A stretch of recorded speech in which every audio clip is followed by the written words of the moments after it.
قال الله تعالى في الكتاب العزيز الحكيم أعوذ بالله السميع العليم من الشيطان الرجيم بسم الله الرحمن الرحيم لتبلون في أموالكم وأنفسكم ولتسمعن من الذين أوتوا الكتاب من قبلكم ومن الذين أشركوا أذى كثيرا وإن تصبروا وتتقوا فإن ذلك من عزم الأمور. صدق الله العلي العظيم وصدق وبلغ رسوله النبي الكريم ونحن على ذلك من الشاهدين الشاكرين والعاقبة للمتقين والحمد لله رب العالمين. സ്നേഹം നിറഞ്ഞ സത്യവിശ്വാസികളായ സഹോദരി സഹോദരന്മാരെ, പ്രപഞ്ചനാഥനായ അള്ളാഹുവിന്റെ വിധിവിലക്കുകൾ അതിലംഘിക്കാതെ വ്യക്തിജീവിതത്തെയും കുടുംബജീവിതത്തെയും സാമൂഹിക ജീവിതത്തെയും രാഷ്ട്രീയ ജീവിതത്തെയും ആഘോഷങ്ങളെയും മുന്നോട്ട് നയിക്കണമെന്ന് ആദ്യമായി എന്നോടും പിന്നീട് നിങ്ങളെയും വസിയ്യത്ത് ചെയ്യുകയാണ്, ഉപദേശിക്കുകയാണ്.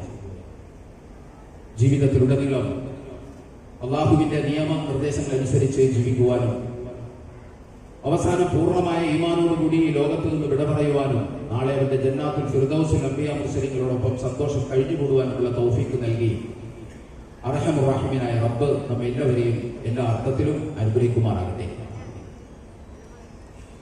നമുക്കറിയാം, മുസ്ലിം സമൂഹം അതിശക്തമായ പ്രതിസന്ധി അഭിമുഖീകരിച്ചുകൊണ്ടിരിക്കുന്ന ഈ സാഹചര്യത്തിൽ ത്യാഗത്തിന്റെയും ആത്മസമർപ്പണത്തിന്റെയും നിറവിൽ ഒരു ഈദിൽ കൂടി പങ്കെടുക്കുവാൻ കരുണാവാരിധിയായ നാഥൻ നമുക്ക് അവസരം തന്നിരിക്കുകയാണ്.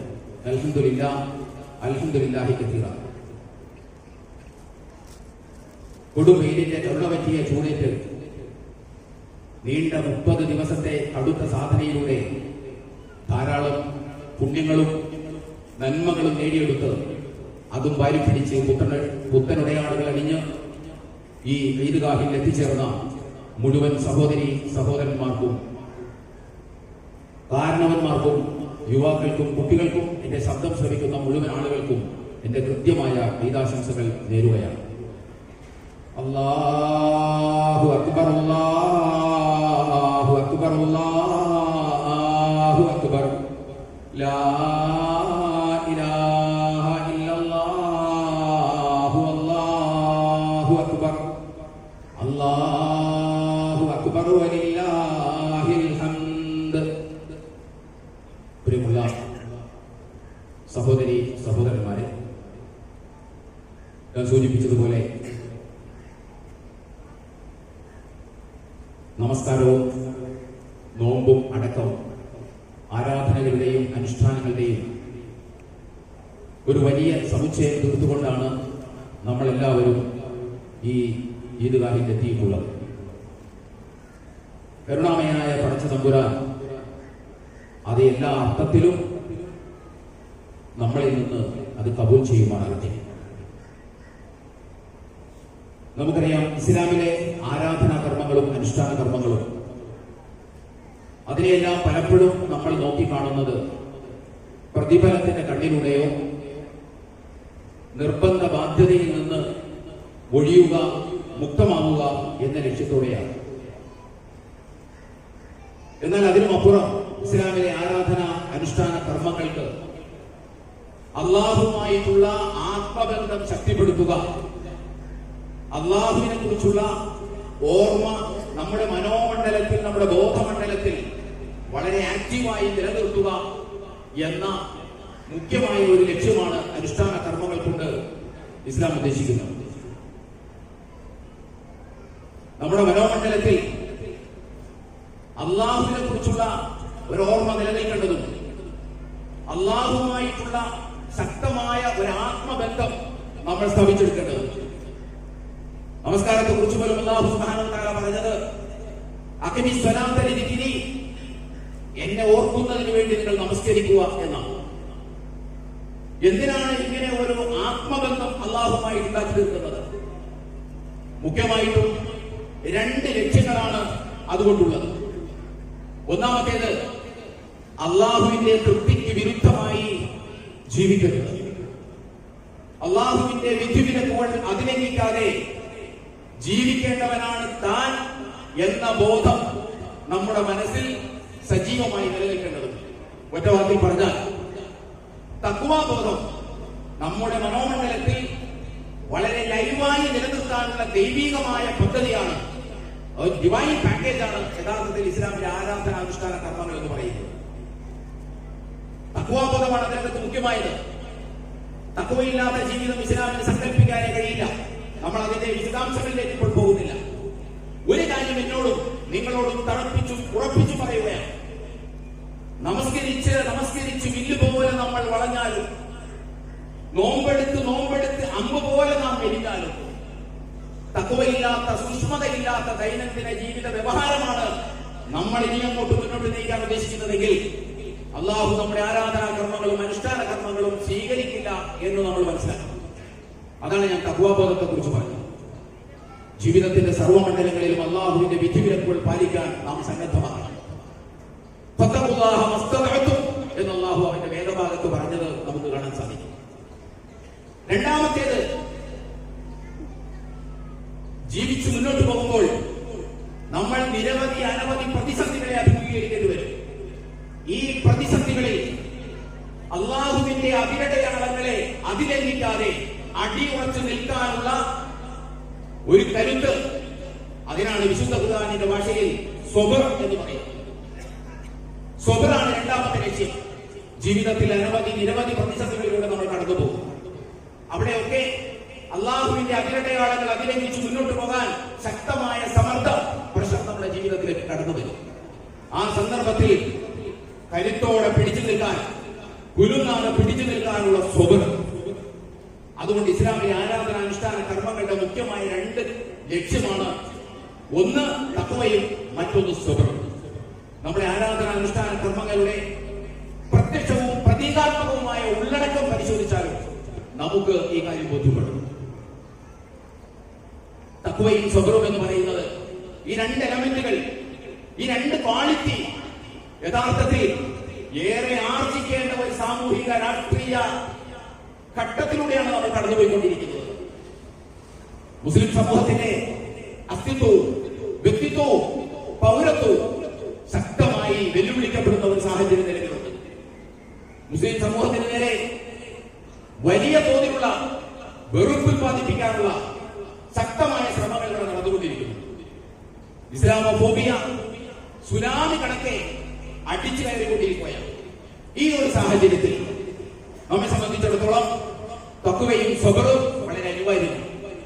അള്ളാഹു അവന്റെ വേദഗ്രന്ഥത്തിന്റെ 3-ാം അധ്യായം 186-ാം വചനത്തിൽ വളരെ വ്യക്തമായ ഒരു കാര്യം നമ്മളോട് പറയുന്നു. അതാണ് ഞാൻ ആമുഖത്തിൽ ഓതി വെച്ചത്.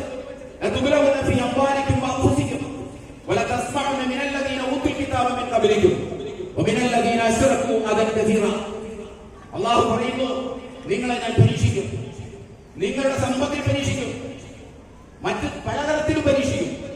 പ്രത്യേകമായി അള്ളാഹു എടുത്തു പറഞ്ഞത്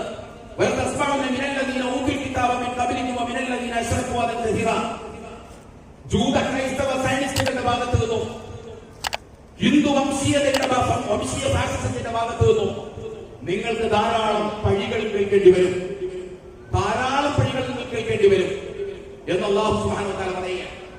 അള്ളാഹുവിന്റെ ഈ വർത്തമാനത്തെ വസ്തുതാപരമായി സ്ഥാപിക്കുന്നതാണ് 2 മാസം മുൻപ് വാഷിംഗ്ടൺ ആസ്ഥാനമായി പ്രവർത്തിക്കുന്ന ഇന്ത്യ ഹേറ്റ് ലാബ് പുറത്തുവിട്ട 47 പേജുള്ള റിപ്പോർട്ട് എന്ന് പറയുന്നത്. ആ റിപ്പോർട്ടിൽ 2023 ആദ്യ പകുതിയിൽ 255 ഹേറ്റ് സ്പീച്ചുകളാണ് നമ്മുടെ രാജ്യത്ത് നടന്നത്. 2023 രണ്ടാം പകുതിയിൽ 413 ഹേറ്റ് സ്പീച്ചുകളാണ് നടന്നത്. അങ്ങനെ ടോട്ടൽ 2023 668 ഹേറ്റ് സ്പീച്ചുകളാണ് നമ്മുടെ രാജ്യത്ത് നടന്നത് എന്ന് നമ്മൾ മനസ്സിലാക്കണം. വിദ്വേഷ പ്രസംഗങ്ങൾ അത് തന്നെയാണ് പറഞ്ഞത്.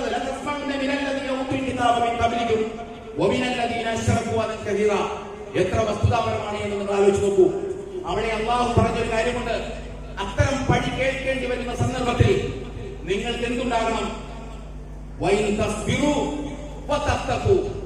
നിങ്ങൾക്ക് സ്വബറും നിങ്ങൾക്ക് തഖ്വയും ഉണ്ടാവുകയാണെങ്കിൽ അത് ധീരതയുള്ള നിലപാടാണ് എന്ന് അല്ലാഹു സുബ്ഹാനഹു വ തആല പറയും. വിശുദ്ധ ഖുർആനിൽ തഖ്വയും സബറും ചേർത്ത് പറഞ്ഞ ഈ രണ്ട് എലമെന്റുകളും ചേർത്ത് പറഞ്ഞ ഒന്നിലേറെ സന്ദർഭങ്ങൾ നമുക്ക് കാണാൻ സാധിക്കും. അല്ലാഹു സുബ്ഹാനഹു വ തആല പറയുന്നു, വഇൻ തസ്ബിറു വതത്തഖു, നിങ്ങൾക്ക് സ്വബറും തഖ്വയും ഉണ്ടെങ്കിൽ ലാ യദുറുക്കും കൈദുഹും ശൈഅ, അവരുടെ യാതൊരുവിധ തന്ത്രവും നിങ്ങൾ കേസാനായി പോകുന്നില്ല. യാ അയ്യുഹല്ലദീന ആമനു സ്ബിറു വസാബിറു വറാബിതു ഫത്തഖുല്ലാഹ ലഅല്ലകും തുഫ്ലിഹൂൻ. സത്യവിശ്വാസികളെ, നിങ്ങൾ സ്വബർ കൈവരിക്കുകയാണെങ്കിൽ, നിങ്ങൾ ധീരതയോടെ നിലനിൽക്കുകയാണെങ്കിൽ, നിങ്ങൾ തഖ്വ പാലിക്കുകയാണെങ്കിൽ നിങ്ങൾ തന്നെയാണ് വിജയികളെന്ന് അല്ലാഹു സുബ്ഹാനഹു വ തആല പറയുന്നു. അതിന്റെ ബാക്കി വിശദാംശങ്ങളിലേക്ക് ഞാനിപ്പോൾ പോകുന്നില്ല. തഖ്വയും സ്വബറിനെയും കുറിച്ചും, സ്വബറിനെ സംബന്ധിച്ചിടത്തോളം നമ്മൾ പലപ്പോഴും വിചാരിക്കാറുള്ളത് അതൊരു ക്ഷമയാണ് എന്നാണ്. ക്ഷമ എന്നതിനേക്കാൾ അപ്പുറം പിടിച്ചു നിൽക്കാനുള്ള കരുത്ത് എന്ന അർത്ഥ ഉദ്ദേശത്തോടു കൂടിയാണ് വിശുദ്ധ ഖുർആൻ അത് ധാരാളമായി ഉപയോഗിച്ചിട്ടുള്ളത് എന്ന് നമ്മൾ മനസ്സിലാക്കണം. അതിന്റെ ബാക്കി വിശദാംശങ്ങൾ നമ്മൾ പഠന വിധേയമാക്കുന്ന സന്നിഗ്ധ ഘട്ടത്തിലാണ് നമ്മൾ ജീവിച്ചുകൊണ്ടിരിക്കുന്നത്. ഇതൊരു വശത്ത്. മറുവശത്ത് നമുക്കറിയാം, നമ്മുടെ രാജ്യം നേരിടുന്ന ഏറ്റവും വലിയ ഭീഷണി എന്ന് പറയുന്നത് ഹിന്ദുത്വ വംശീയതയാണ്. ഞാൻ ഹിന്ദുത്വ വംശീയത എന്ന് പറയുമ്പോൾ നിങ്ങൾ ഒരിക്കലും ധരിക്കരുത് ഇത് ഹിന്ദുമതത്തെ കുറിച്ചാണ് നമ്മൾ സംസാരിക്കുന്നത് എന്ന്. ഹിന്ദുമതത്തിനെതിരാണ് നമ്മൾ സംസാരിക്കുന്നത്. ഈ ഹിന്ദുത്വ വംശീയതയും ഹിന്ദുമതവും രണ്ടും രണ്ടാണ് എന്ന് നമ്മൾ മനസ്സിലാക്കണം. ഹിന്ദുമതം ഒരു ആത്മീയ കാഴ്ചപ്പാടാണ്, ഹിന്ദുത്വ വംശീയത ഒരു രാഷ്ട്രീയ ആശയമാണ്. ഹിന്ദുമതവും ഹിന്ദുത്വവും തമ്മിൽ കടലും കടലാടിയും കൊണ്ട് വ്യത്യാസമുണ്ട്. IS-ന് ഇസ്ലാമുമായി ഒരു ബന്ധവുമില്ലാത്തതുപോലെ ഹിന്ദുത്വ വംശീയതയ്ക്ക് ഹൈന്ദവ മതവുമായി ഒരു ബന്ധവുമില്ല. അവർ അതിനെ ടൂളായിട്ട് ഉപയോഗിക്കുന്നു എന്ന് മാത്രമേ ഉള്ളൂ. ശ്രീരാമൻ നമ്മുടെ ഹൈന്ദവ സഹോദരന്മാരുടെ ആത്മീയ പുരുഷനാണെങ്കിൽ ശ്രീരാമൻ ഹിന്ദുത്വ വംശീയതയ്ക്ക് ഒരു രാഷ്ട്രീയ ആയുധമാണ്, ഒരു പൊളിറ്റിക്കൽ വെപ്പനാണ്.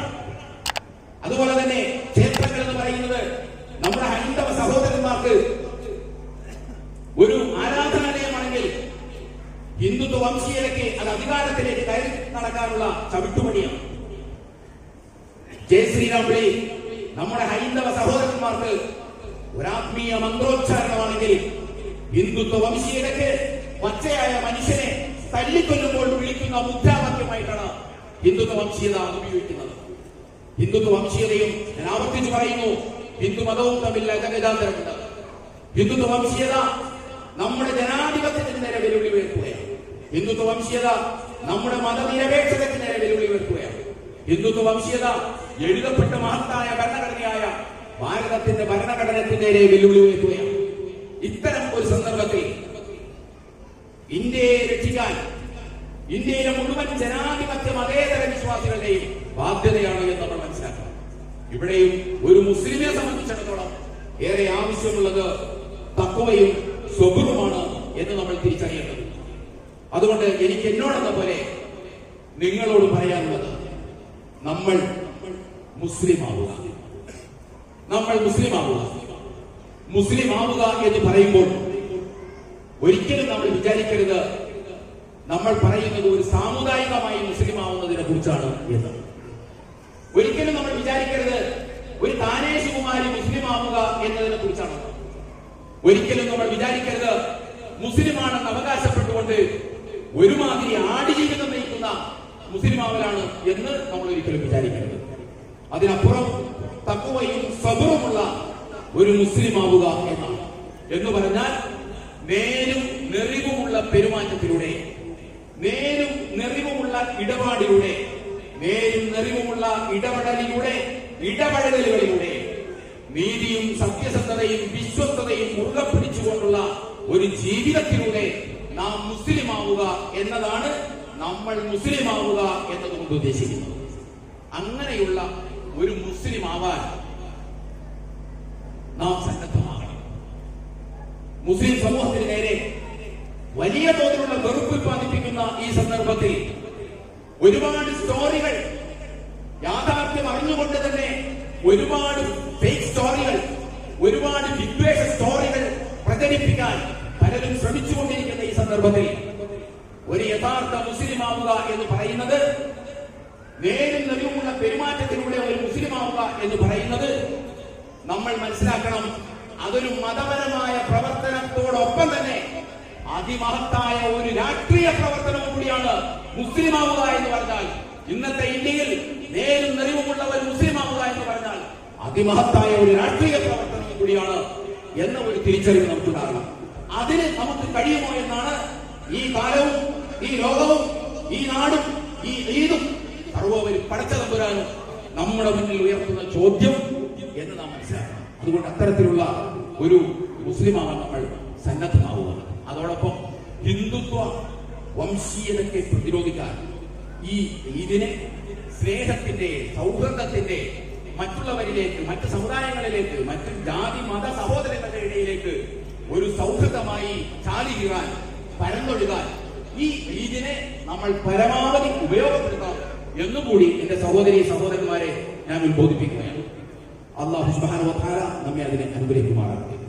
അല്ലാഹു അക്ബർ, അല്ലാഹു അക്ബർ, അല്ലാഹു അക്ബർ, ലാ ഇലാഹ ഇല്ലല്ലാഹു, അല്ലാഹു അക്ബർ, അല്ലാഹു അക്ബർ വലില്ലാഹിൽ ഹംദ്. പ്രിയമുള്ള സഹോദരി സഹോദരന്മാരെ, നമ്മൾ കൊടുംവെയിലിന്റെ കരുണ പറ്റിയ ചൂടേറ്റ് നോമ്പും നമസ്കാരവും ഒക്കെ നിർവഹിച്ചിട്ടാണ് നമ്മൾ ഇവിടെ വന്നത്. എന്നാൽ നമ്മളെക്കാൾ തീവ്രമായ നോമ്പും നമസ്കാരവും ഒക്കെ നിർവഹിച്ച ഒരു ജനത ലോകത്തുണ്ട്. അത് നമ്മളല്ല. നമുക്കെല്ലാവർക്കും അറിയാം. ആ ജനതയുടെ പേരാണ് ഫലസ്തീൻ ജനത. അവർ കൊടും പട്ടിണിയിലാണ്. നമ്മൾ വളരെ സന്തോഷത്തോടുകൂടി, നമ്മൾ വളരെ ആഹ്ലാദത്തോടുകൂടി പുത്തൻ ഉടയാടകൾ അണിഞ്ഞ് ഈ ഈദ്ഗാഹിൽ സന്തോഷത്തോടുകൂടി ഇരിക്കുമ്പോൾ അങ്ങനെ ഒരു ജനത എത്രമാത്രം നീറുകയാണ് എന്ന് നമ്മൾ ആലോചിച്ചത്. ഞാനിങ്ങനെ നോക്കുമ്പോൾ നമ്മൾ വല്ലാണ്ട് ചൂടനുഭവിക്കുന്നു. ഞാനടക്കം നമ്മൾ വേർപ്പൊലിക്കുകയാണ്. ഈ സന്ദർഭത്തിൽ നമ്മൾ ആലോചിക്കേണ്ടത്, അങ്ങതിന് ഒരു ജനതയുണ്ട്. അവർക്ക് വെള്ളമില്ല, വെളിച്ചമില്ല, ഒന്നുമില്ല. അവർ അനുഭവിക്കുന്ന ചൂട് ഓർത്താൽ നമ്മൾ അനുഭവിക്കുന്ന ചൂട് തണുപ്പാണ് എന്ന് നമുക്ക് മനസ്സിലാകും. നമ്മളൊന്ന് ആലോചിക്കണം. ഗസയെ കുറിച്ച് ഓർക്കുമ്പോൾ മനുഷ്യത്വമുള്ള ഏതൊരു മനുഷ്യന്റെയും ഹൃദയം വിങ്ങുകയും തേങ്ങുകയുമാണ്. സകലമായ അന്താരാഷ്ട്ര നിയമങ്ങളും അഭിലംഘിച്ചുകൊണ്ട്, അന്താരാഷ്ട്ര സമൂഹത്തിന്റെ സകലമായ അഭ്യർത്ഥനകളും പുച്ഛിച്ച് തള്ളിക്കൊണ്ട് ഇസ്രായേൽ എന്ന് പറയുന്ന നെറികെട്ട രാഷ്ട്രം ഗസയിലെ കൂട്ടക്കുരുതി തുടർന്നുകൊണ്ടിരിക്കുകയാണ്. ഇന്നേക്ക് 187 ദിവസമായി അവർ ആ പണി തുടങ്ങിയിട്ട്. അരക്കൊല്ലമായി എന്റെ സഹോദരി സഹോദരന്മാരെ, 6 മാസമായി ഈ പരിശുദ്ധ റമദാനിലടക്കം രാപ്പകലില്ലാതെ ആ ജനതയെ, ആ ജനതക്ക് നേരെ തീരുകയാണ്. അറിയുമോ നിങ്ങൾക്ക്, ഈ 187 ദിവസത്തിനിടയിൽ 34,000 മനുഷ്യരെ അവർ കൊന്നു തള്ളി. അതിൽ 14,300 പേർ നിഷ്കളങ്കരായ കുട്ടികളാണ് എന്റെ സഹോദരി സഹോദരന്മാരെ. ആയിരക്കണക്കിന് കുട്ടികൾക്ക് അവിടെ കയ്യോ കാലോ ഇല്ലാത്ത അവസ്ഥയുണ്ട്. ആയിരക്കണക്കിന് കുട്ടികൾക്ക് ഒന്നുകിൽ മാതാവോ അല്ലെങ്കിൽ പിതാവോ അല്ലെങ്കിൽ രണ്ടുപേരുമോ ഇല്ലാത്ത അവസ്ഥാവിശേഷമുണ്ട്.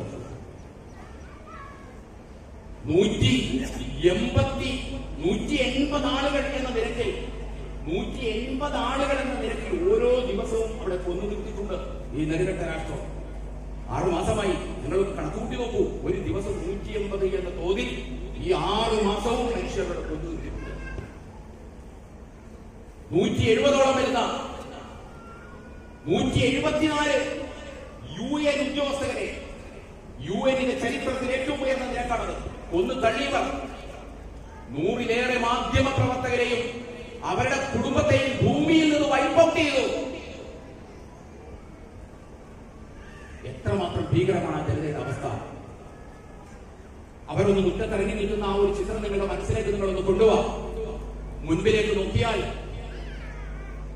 താൻ ഇതുവരെ താമസിച്ചിരുന്ന എല്ലാ വീടും നശിപ്പിക്കപ്പെട്ടു കഴിഞ്ഞു. ഒരു വശത്തേക്ക് നോക്കിയാൽ കൊടും പട്ടിണിയാണ്. മറ്റൊരു വശത്തേക്ക് നോക്കിയാൽ തനിക്ക് വേണ്ടപ്പെട്ടവരെല്ലാം വേർപെട്ടുപോയി, മരിച്ചുപോയി. മറ്റൊരു വശത്തേക്ക് നോക്കുമ്പോൾ ആകാശത്ത് നിന്ന് തീ തുപ്പുന്ന ബോംബുകളും മിസൈലുകളും, അതുപോലെ തന്നെ വെടിയുണ്ടകളും. നിങ്ങളൊന്ന് ആലോചിച്ച് നോക്കൂ. ആകാശം നഷ്ടപ്പെട്ട പറവകളെക്കാൾ ദയനീയമായ അവസ്ഥയിൽ ഒരു ജനത അവിടെ ജീവിച്ചുകൊണ്ടിരിക്കുകയാണ്. സ്ത്രീകൾ തലമുണ്ടനം ചെയ്തുകൊണ്ടിരിക്കുന്നു. ഒരു ഫ്ലഷ് ഉപയോഗിക്കുന്നത് 50-70 ആളുകളാണ് ടോയ്ലറ്റിലെ. സുന്ദരികളായ സ്ത്രീകൾ അവരുടെ പ്രാഥമികമായ ആവശ്യങ്ങൾക്ക് മറയില്ലാഞ്ഞിട്ട്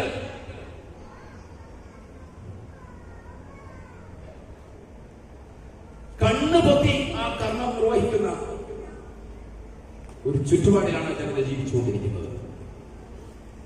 നിങ്ങളൊന്ന് ആലോചിക്കണം. ഇതൊക്കെ നടക്കുന്നത് ജനാധിപത്യത്തെ കുറിച്ചും മനുഷ്യാവകാശങ്ങളെ കുറിച്ചും വാദപരാതെ സംസാരിക്കുന്ന സമൂഹത്തിന്റെ മുൻപിലാണ്. ഗസ ലോകത്തിന്റെ മുൻപിൽ എക്സ്പോസ് ചെയ്യുന്ന ചില യാഥാർത്ഥ്യങ്ങളുണ്ട്. അതെല്ലാം കൂടെ ഞാൻ വിശദീകരിക്കുന്നില്ല. ഒന്ന് രണ്ട് കാര്യങ്ങൾ. ഒന്നാമത്തേത്, ലോകത്തിന് മുമ്പിൽ ഗസ ചിലരുടെ മുഖംമൂടി അടിച്ചു മാറ്റി. അതിൽ പ്രധാനപ്പെട്ടത് ലോകത്തെ ഏറ്റവും വലിയ കാപട്യത്തിന്റെ മുഖമുദ്രയായ അമേരിക്കയുടെ മുഖം തുറന്നു കാണിച്ചു. അതോടൊപ്പം അറബി തമ്പുരാക്കന്മാരുടെ യഥാർത്ഥ മനസ്സും ഗസ തുറന്നു വെച്ചു.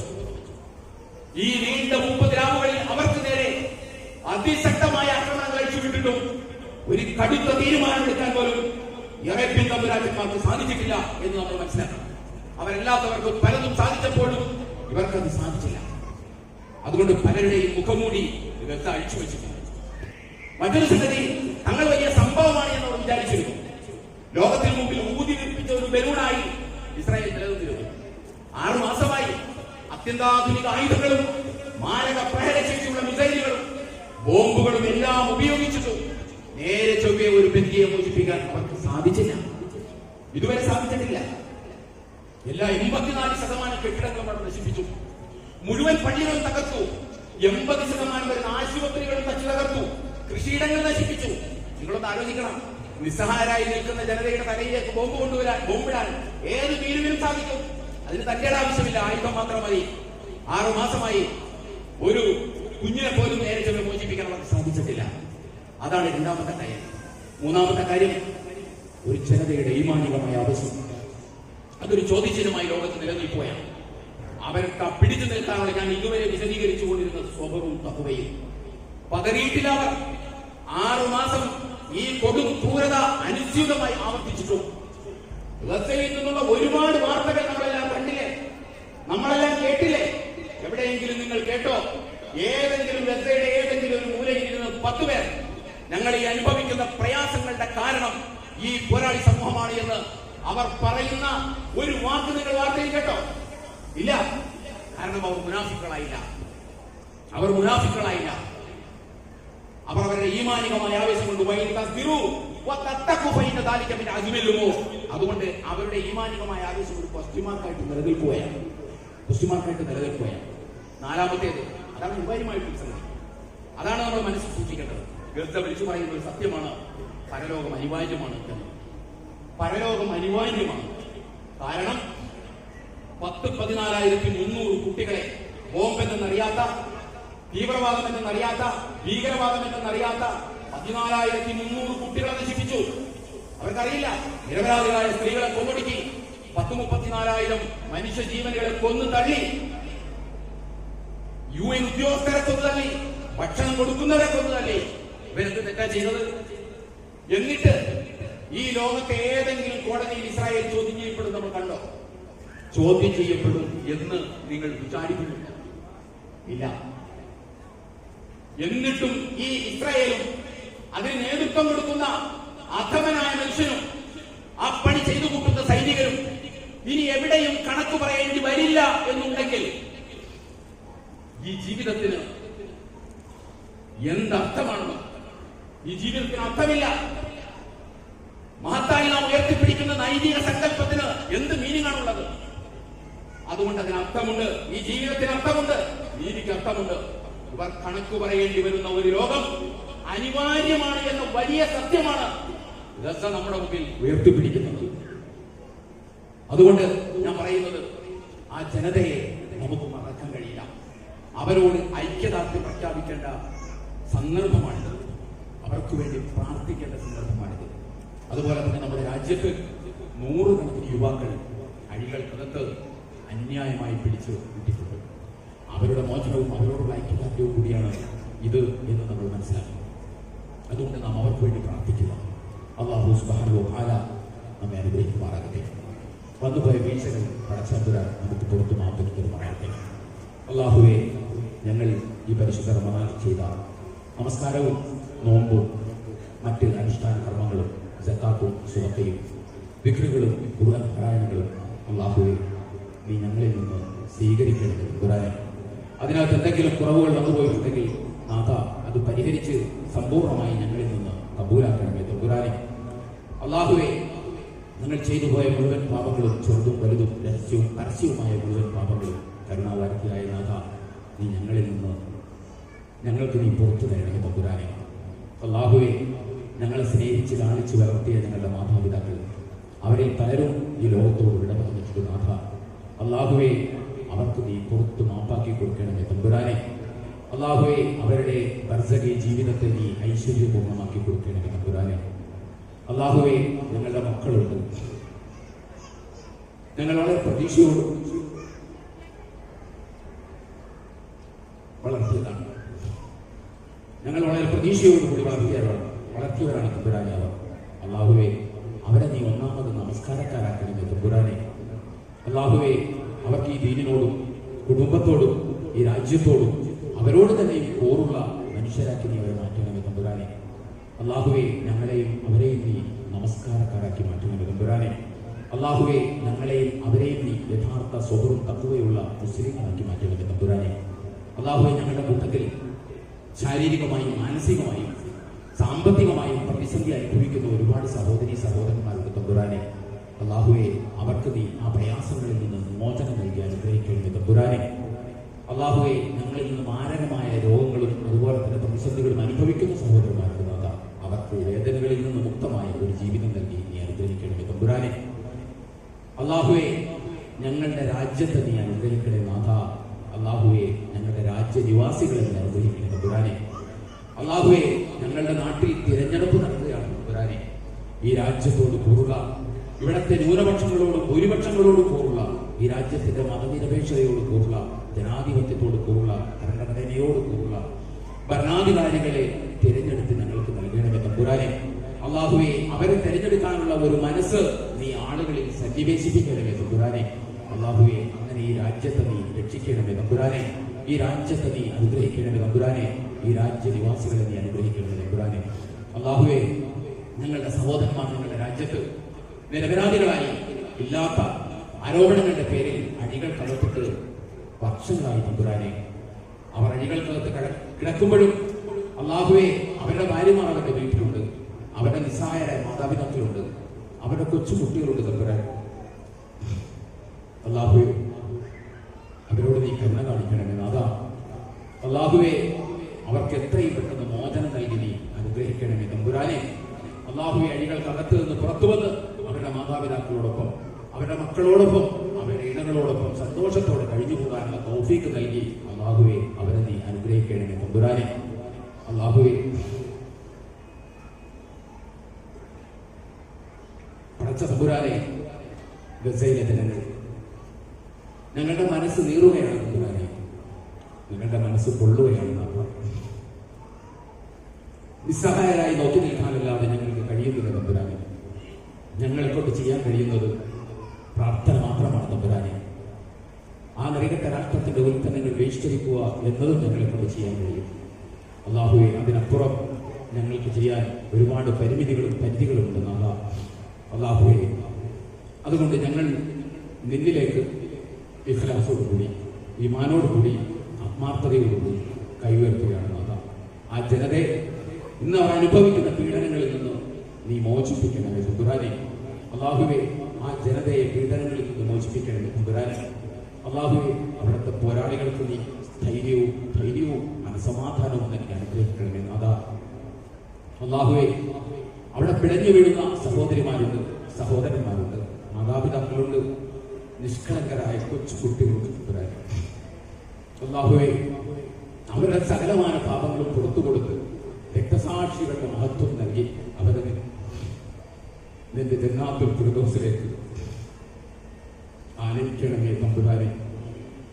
അല്ലാഹുവേ, മരിച്ചുപോയവർ, ഷഹീദായവർ, ബോംബിന്റെ അടിയിൽ കിടന്ന് പിഴഞ്ഞു നിന്നും അവരുടെ അർത്ഥത്തിൽ രക്ഷപ്പെട്ടിരുന്നു. എന്നാൽ അല്ലാഹുവേ, ഇന്നും ചത്തതിനൊക്കുമേ ജീവിച്ചിരിക്കും, മരിച്ചതിനൊക്കുമേ ജീവിച്ചിരിക്കും എന്ന ഒരവസ്ഥയോടുകൂടി ജീവിക്കുന്ന ഒരുപാട് ആളുകളുണ്ട്. അവിടെ അവർ പ്രതിസന്ധികളെ നീ പറഞ്ഞതുപോലെ സ്വബർ അവർക്ക് നീ കൈമുതലായി നൽകണമേ തമ്പുരാനെ. അല്ലാഹുവേ, അവർക്ക് നീ സ്വബർ നൽകണമേ തമ്പുരാനെ. പിടിച്ചു നിൽക്കാനുള്ള ക്ഷമ നൽകണമേ തമ്പുരാനെ. അല്ലാഹുവേ, അവർക്ക് സ്ഥൈര്യവും ധൈര്യവും മനസമാധാനവും നൽകി അനുഗ്രഹിക്കണം തമ്പുരാനെ. അല്ലാഹുവേ, അവർ ജനിച്ച നാട്ടിൽ അവർക്ക് നിൽക്കക്കളിയില്ലാത്ത, സ്വസ്ഥതയില്ലാത്ത ജീവിതം നയിക്കേണ്ടി വന്നത് ആര് മുഖേനയാണ് തമ്പുരാനെ? അവരെ നീ പാഠം പഠിപ്പിക്കണമേ നാഥ. അവരെ നീ പാഠം പഠിപ്പിക്കണമേ നാഥ. അല്ലാഹുവേ, ഈ കപടന്മാർക്കെല്ലാം അവരുടെ അന്തിമ പരിധിയെ കുറിച്ച് നീ ഒരു ബോധനം നൽകണമേ തമ്പുരാനെ. അല്ലാഹുവേ, ഞങ്ങളെ നീ അനുഗ്രഹിക്കണമേ നാഥ. അല്ലാഹുവേ, നിന്റെ ദീനിന്റെ നിയമനിർദ്ദേശങ്ങൾ അതിലംഘിക്കാതെ വ്യക്തി ജീവിതത്തിലും കുടുംബജീവിതത്തിലും സാമൂഹ്യ ജീവിതത്തിലും നിന്റെ വിധിവിലക്കും അതിലംഘിക്കാതെ ജീവിക്കാനുള്ള ഒരു സ്ഥൈര്യം, ഒരു ധൈര്യം, ഒരു തഖ്വാബോധം, ഒരു സ്വബർ നീ നൽകി അനുഗ്രഹിക്കണമേ തമ്പുരാനെ. اللهم ربنا آتنا في الدنيا حسنة وفي الآخرة حسنة وقنا عذاب النار. اللهم افرغ علينا صبرا وثبت أقدامنا وانصرنا على القوم الكافرين. اللهم ربنا تقبل منا صلاتنا وصيامنا وركوعنا وسجودنا وتلاوتنا وصدقاتنا وزكاتنا يا رب العالمين. اللهم ربنا اغفر لنا ذنوبنا وإسرافنا في أمرنا وثبت أقدامنا وانصرنا على القوم الكافرين. اللهم اعز الإسلام والمسلمين. اللهم اعز الإسلام والمسلمين. اللهم دمرهم يا قهار واهلكهم يا جبار. اللهم اجعل جمعهم هذا جمعا مرحوما وتفرقنا تفرقا معصوما ولا تجعل فينا ولا معنا شقيا ولا مطرودا ولا محروما.